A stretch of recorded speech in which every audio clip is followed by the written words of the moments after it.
林芝市八一区米瑞乡玉荣曾村共有43户181名群众，村经济收入超过1000万元。国庆期间，牧场上、果园内、藏药材基地里，到处一派繁忙景象，群众们正以十足的干劲儿喜迎党的20大胜利召开。清晨，在玉荣曾村的牧场里回荡着清脆的牛铃声。村民索朗次人新一天的工作从挤牛奶开始，挤完当天所需的奶量后，便开始对新鲜的牛奶进行处理加工。这个分开完了就要烧开，完了就要做奶渣。作为村里的养殖大户，索朗次人家里有40多头偏牛和奶牛，通过制作销售酥油和奶渣等奶制品，年收入10多万元。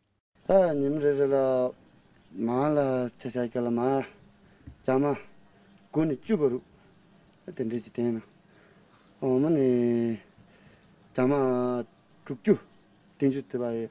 我等这去，我们的那个经理叫马总去了呢。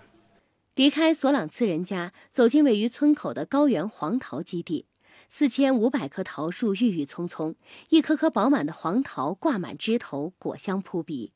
村里的几名妇女正拎着筐子挑拣采摘。咱们的黄桃今年是第一次进入丰产期，然后现在的销路非常好，基本上的话就不愁了。现在咱们那个市场价的话，能达到15块钱一斤，今年预计的能给老百姓带来40万到50万的收益。玉荣曾村的黄桃基地占地120亩，年产量10万斤以上，是2019年由米瑞乡政府引进一家企业投资建立。通过向群众流转土地进行种植，不仅为村里增加了收入，还为群众提供了就近就便就业的机会。已经在这里工作3年了，一天工资160，有方便照顾家里，我觉得非常好。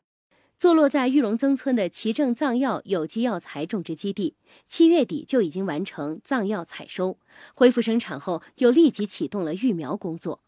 在基地的温室大棚里，培育着桃七、麻花秦椒等藏药材的幼苗。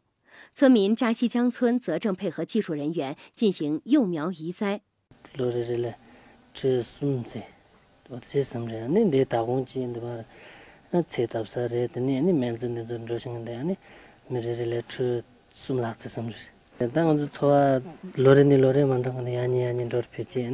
基地的话，主要种植药材的137亩，有30多种品种的。这段时间要完成那些育苗，为了下一年的工作打好基础。产业兴旺是群众致富的玉荣村，只是林芝市经济社会发展的一个缩影。党的18大以来，在党中央和自治区的各项惠民政策的支持下，林芝市围绕打造全区重要的特色农畜林产品生产加工基地，林果、蔬菜、藏药材等种植面积不断扩大，乡村集体经济和群众增收效益显著。以玉荣曾村为例，2021年村经济总收入突破1000万元。